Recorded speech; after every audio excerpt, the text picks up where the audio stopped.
Nuestra relación con Dios, una de las cosas que necesita ayudarnos a purificar, es la capacidad para entender el modo como Dios obra en nuestra vida de una manera providente, pero también de una manera prodigiosa. Nosotros, una palabra que conocemos muchísimo, la utilizamos y que seguramente esperamos sus efectos, es la palabra milagro. Pero en la relación con Dios, incluso hasta el concepto de un milagro se purifica, porque milagro no es un acto de magia, como cuando el mago saca del sombrero un conejo y que uno no siempre conoce cómo es el truco, pero que se sabe que hay detrás un truco, algo que engaña.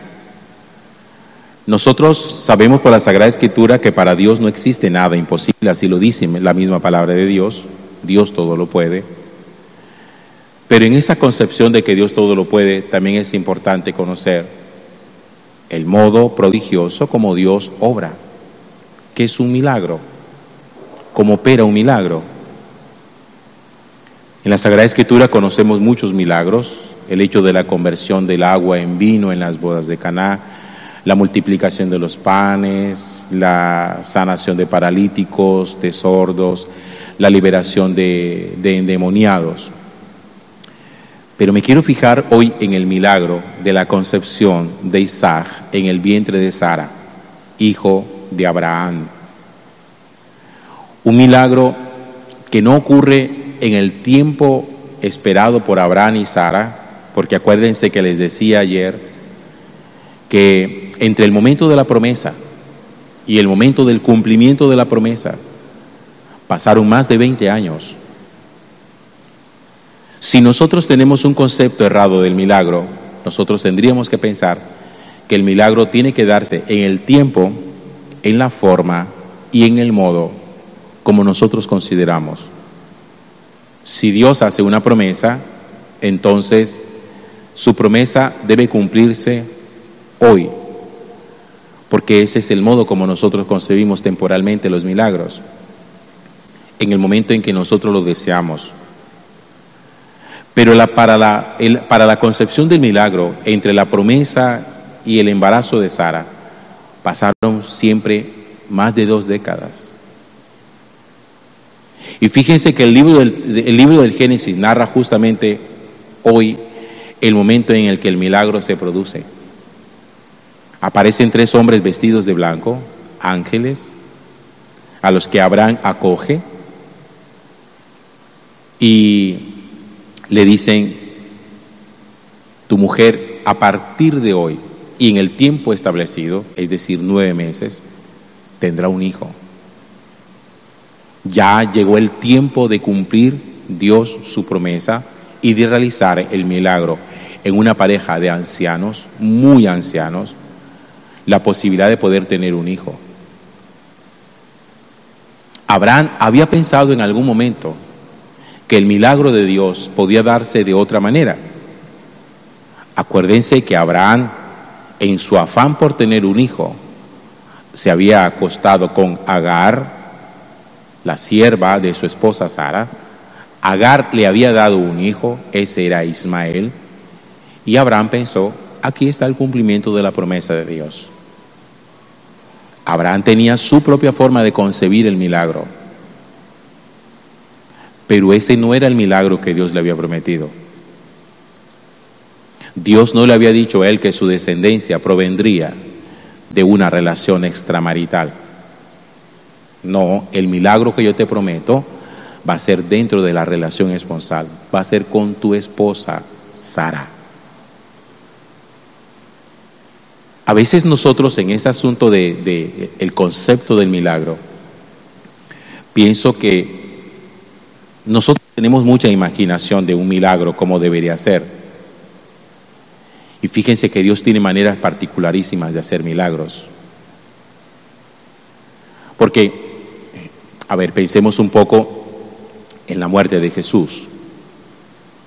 Para nosotros, ¿qué hubiera sido milagroso? Los judíos le pedían a Jesús un milagro en la cruz. ¿Cuál era el milagro?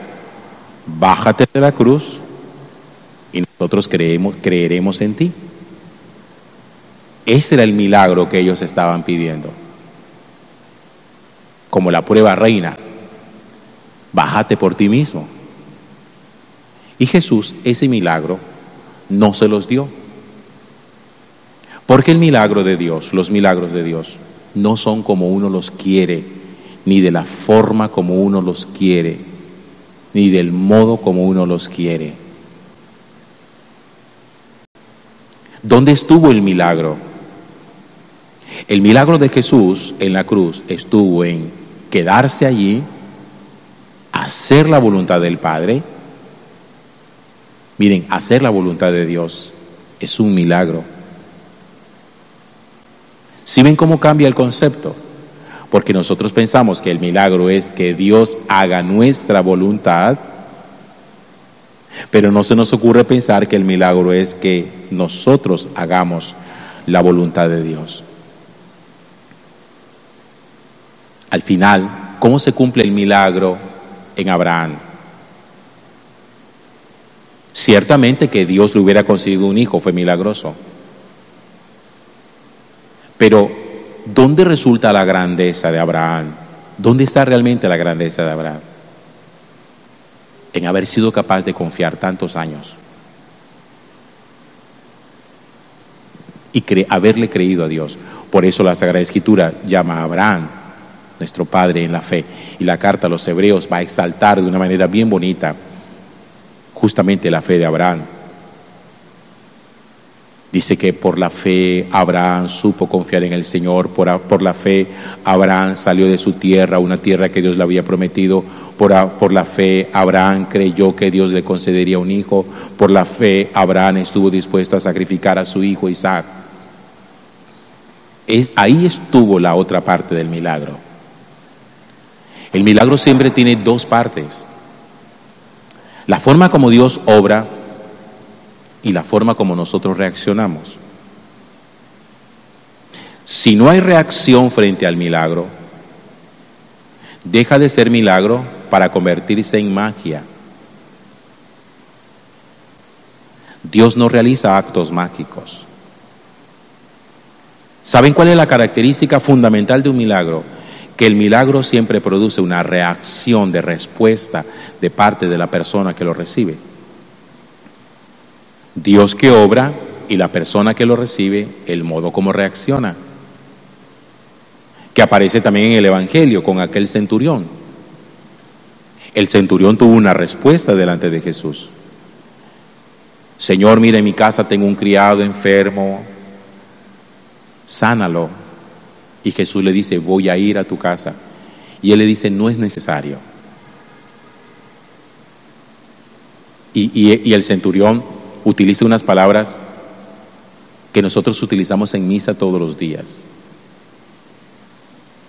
El centurión dice, Señor, yo no soy digno de que entres en mi casa, pero una palabra tuya bastará para sanarme. Esas palabras que nosotros en misa decimos son las palabras que dijo el centurión. Yo no soy digno de que tú entres en mi casa. Dilo de palabra. Eso es una reacción. Hay una parte de Jesús donde dice, voy a ir a tu casa. Hay una reacción del centurión que le dice, no es necesario, yo creo profundamente en lo que tú haces. Fíjense que este centurión tuvo una capacidad para haber creído en Jesús sin haber visto el milagro. El centurión no creyó después de haber visto el milagro. El centurión creyó antes de que el milagro se produjera. Igual pasó con Abraham. Abraham no confió en el Señor solo después que tuvo a su hijo Isaac. Abraham creyó en el Señor antes de tener a su hijo Isaac.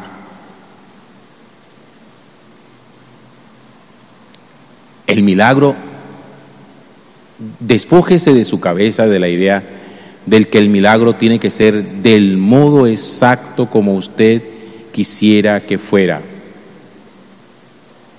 No.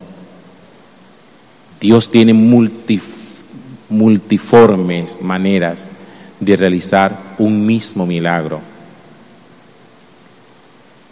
Por eso siempre es interesante descubrir la actitud nuestra para la respuesta nuestra frente al milagro de Dios. Yo estoy seguro que Dios realiza muchos actos prodigiosos, providenciales, portentosos, diariamente en nuestra vida, diariamente.